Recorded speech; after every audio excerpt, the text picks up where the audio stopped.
ಒಂದ್ ಕಡೆ ಕುರ್ಚಿ ಫೈಟ್ ನಡೀತಾ ಇದೆ, ಇನ್ನೊಂದ್ ಕಡೆ ಸಚಿವ ಸಂಪುಟ ಪುನರ್ರಚನೆ ಮಾಡಿ ಅಂತ ಹೇಳಿ ಕೂತುಗಳಲ್ಲಾಗ್ತಾ ಇದೆ. ಕುರ್ಚಿ ಫೈಟ್ ಗದ್ದಲದ ನಡುವೆ ಸಂಪುಟ ವಿಸ್ತರಣೆಗೆ ಕೂಗು. 31 ಮಂದಿ ಕಾಂಗ್ರೆಸ್ ಶಾಸಕರಿಂದ ಹೈಕಮಾಂಡ್ಗೆ ಪತ್ರ.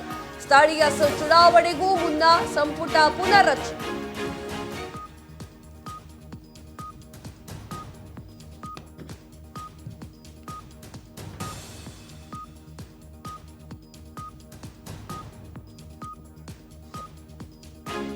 ಕುರ್ಚಿ ಫೈಟ್ ಗದ್ದಲದ ನಡುವೆ ಸಂಪುಟ ವಿಸ್ತರಣೆಯ ಕೂಗು. 31 ಮಂದಿ ಕಾಂಗ್ರೆಸ್ ಶಾಸಕರಿಂದ ಹೈಕಮಾಂಡ್ಗೆ ಪತ್ರ.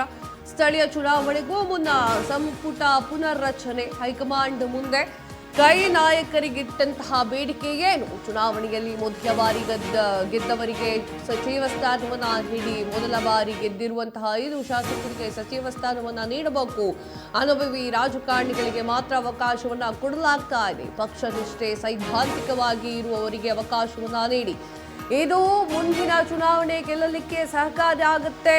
ಹೈಕಮಾಂಡ್ ಮುಂದೆ ಕಾಂಗ್ರೆಸ್ನ ಶಾಸಕರು ಬೇಡಿಕೆಯನ್ನ ಇಟ್ಟಿದ್ದಾರೆ.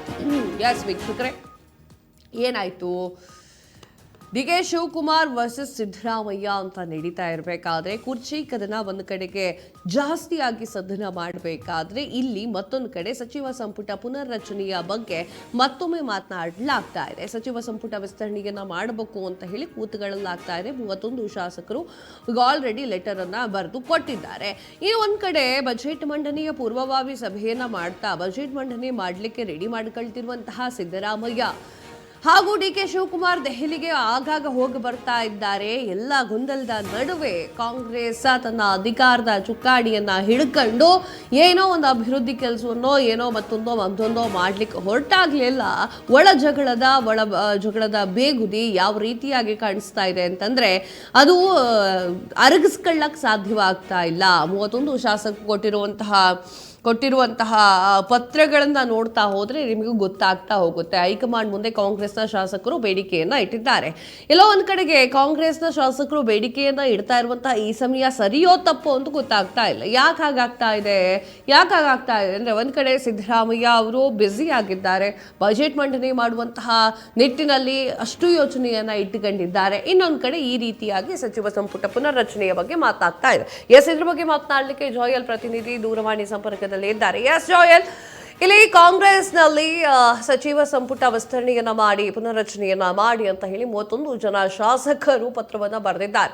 ಅನುಭವಿ ರಾಜಕಾರಣಿಗಳಿಗೆ ಅಧಿಕಾರ ಕೊಟ್ರೆ ಹೆಂಗೆ, ನಾವು ಕೂಡ ಅಧಿಕಾರದಲ್ಲಿ ಇರಬೇಕು, ಮಂತ್ರಿಗಿರಿಯಲ್ಲಿ ಇರಬೇಕು ಅನ್ನುವಂತಹ ವಿಚಾರವನ್ನು ಅವರು ಮಾತನಾಡ್ತಾ ಇದ್ದಾರೆ. ಕಾಂಗ್ರೆಸ್ ಬಿಕ್ಕಟ್ಟಿನ ಪರಿಸ್ಥಿತಿಯಲ್ಲಿ ಸಿಕ್ಕಾಕೊಂಡಿದೆ. ಮುಂದಿನ ಹೆಜ್ಜೆ ಕಾಂಗ್ರೆಸ್ ಏನಿಡಬಹುದು?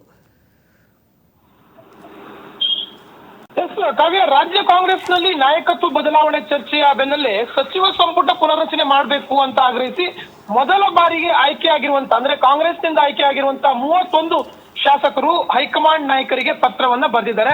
ಈ ಪತ್ರವು ಈಗಾಗಲೇ ಸಾಮಾಜಿಕ ಜಾಲತಾಣದಲ್ಲಿ ವೈರಲ್ ಕೂಡ ಆಗಿದೆ.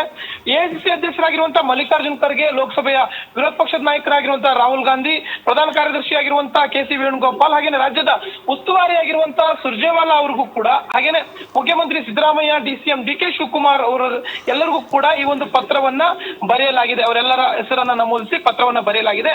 31 ಶಾಸಕರ ಸಹಿ ಈ ಒಂದು ಪತ್ರದಲ್ಲಿದೆ. ಆದ್ರೆ ಪತ್ರದಲ್ಲಿ ದಿನಾಂಕವನ್ನ ಉಲ್ಲೇಖ ಮಾಡಿಲ್ಲ. ಹಾಗಾಗಿ ಹೈಕಮಾಂಡ್ ನಾಯಕರಿಗೆ ಈ ಒಂದು ಪತ್ರ ತಲುಪಿದೆಯೋ ಇಲ್ವೋ ಅನ್ನುವಂಥದ್ದು ಸ್ಪಷ್ಟವಾಗಿ ಇಲ್ಲಿ ಗೊತ್ತಿಲ್ಲ. ಹಾಗಾಗಿ ಕಾಂಗ್ರೆಸ್ನಲ್ಲಿ 38 ಶಾಸಕರು ಹೊಸದಾಗಿ ಏನು ಗೆದ್ದಿದ್ದೇವೆ, ಬೇರೆ ರಾಜ್ಯಗಳಲ್ಲಿ ಮೊದಲ ಬಾರಿಗೆ ಗೆದ್ದಂತವರಿಗೆ ಮುಖ್ಯಮಂತ್ರಿ ಸ್ಥಾನ ಕೂಡ ಸಿಕ್ಕಿರುವಂತದ್ದು. ಹಾಗಾಗಿ ಮೊದಲ ಬಾರಿ ಗೆದ್ದ ಶಾಸಕರ ಪೈಕಿ ಕನಿಷ್ಠ 5 ಮಂದಿಗಾದ್ರೂ ಕೂಡ ಸಚಿವ ಸ್ಥಾನ ನೀಡಬೇಕು ಅಂತ ಈ ಒಂದು ಪತ್ರದಲ್ಲಿ ಮನವಿಯನ್ನ ಮಾಡಲಾಗಿದೆ. ಸಚಿವ ಸಂಪುಟ ವಿಸ್ತರಣೆ ಇನ್ನೇನು ಕೆಲ ದಿನಗಳ ಬಳಿಕ ಆಗಲಿದೆ. ಈ ಒಂದು ಸಚಿವ ಸಂಪುಟ ವಿಸ್ತರಣೆಯನ್ನ ಆದಷ್ಟು ಬೇಗ, ಅಂದ್ರೆ ಸ್ಥಳೀಯ ಚುನಾವಣೆಗಳಿಗಿಂತಲೂ ಪೂರ್ವದಲ್ಲಿ ಮಾಡಬೇಕು ಅಂತ ಪಟ್ಟನ್ನ ಕೂಡ ಹಿಡಿಯಲಾಗಿದೆ. ಹಾಗೆಯೇ ಮೊದಲ ಬಾರಿಗೆ ಶಾಸಕರಾದವರಿಗೆ ಸಂಪುಟದಲ್ಲಿ ಅವಕಾಶ ನೀಡುವುದರಿಂದ ಯುವ ಮುಖಗಳಿಗೆ ಅವಕಾಶ ಸಿಕ್ಕಂತಾಗುತ್ತದೆ. ನಾವು ಕಾಂಗ್ರೆಸ್ ಪಕ್ಷದ ತತ್ವ ಸಿದ್ಧಾಂತಕ್ಕೆ ಬದ್ಧರಾಗಿದ್ದೇವೆ. 2028ರಲ್ಲಿ ರಾಜ್ಯದಲ್ಲಿ ಮತ್ತೆ ಕಾಂಗ್ರೆಸ್ ಆಡಳಿತಕ್ಕೆ ಬರಬೇಕು ಅಂತಂದ್ರೆ ಈ ಒಂದು ಹೊಸ ಶಾಸಕರಿಗೆ ಅವಕಾಶವನ್ನ ನೀಡಬೇಕು, ಸಂಪುಟದಲ್ಲಿ ಯುವ ಮುಖಗಳಿಗೆ ಅವಕಾಶವನ್ನ ನೀಡಬೇಕು. ಇದು ಒಂದು ಕಡೆ ಉತ್ತೇಜನ ನೀಡಿದಂತಾಗುತ್ತೆ, ಪಕ್ಷವನ್ನ ಇನ್ನಷ್ಟು ಸದೃಢಗೊಳಿಸಿದಂತಾಗುತ್ತೆ ಅನ್ನುವಂತ ರೀತಿಯಲ್ಲಿ ಹೇಳಿರುವಂತದ್ದು. ಹಾಗೇನೆ ಶಿವಗಂಗಾ ಬಸವರಾಜ್, ಪ್ರದೀಪ್ ಈಶ್ವರ್, ವಿಶ್ವಾಸ್ ವೈದ್ಯ, ಇಕ್ಬಾಲ್ ಹುಸೇನ್, ಹಾಗೆಯೇ ಅಶೋಕ್ ಕುಮಾರ್ ರೈ ಸೇರಿದಂತೆ ಇತರ ಶಾಸಕರು ಏನು 31 ಒಟ್ಟು ಶಾಸಕರುಗಳು ಈ ಒಂದು ಪತ್ರಕ್ಕೆ ಸಹಿಯನ್ನ ಮಾಡಿರುವಂತದ್ದು. ಹಾಗಾಗಿ ಕಾಂಗ್ರೆಸ್ನ ಹೈಕಮಾಂಡ್ ಅಂತಿಮವಾಗಿ ಈ ಒಂದು ಹೊಸ ಶಾಸಕರ ಬೇಡಿಕೆಗೆ ಓಕೆ ಅನ್ನುತ್ತಾ ಇಲ್ವಾ ಅನ್ನುವಂಥದ್ದನ್ನ ಕಾದ್ ನೋಡ್ಬೇಕಿದೆ. ಒಂದು ವೇಳೆ ಓಕೆ ಅಂತಂದ್ರೆ 5 ಶಾಸಕರಿಗೆ ಅಂದ್ರೆ ಈ ಬಾರಿ ಫಸ್ಟ್ ಟೈಮ್ ಎಲೆಕ್ಟೆಡ್ ಆದಂತ 5 ಶಾಸಕರಿಗೆ ಮಂತ್ರಿ ಆಗುವಂತ ಚಾನ್ಸಸ್ ಕೂಡ ದೊರೆತಿದೆ ಇಲ್ಲಿ. ಕಾವ್ಯ. ಎಸ್ ಜೋಯಲ್, ತಮ್ಮೆಲ್ಲ ಮಾಹಿತಿಗಾಗಿ ಧನ್ಯವಾದಗಳು.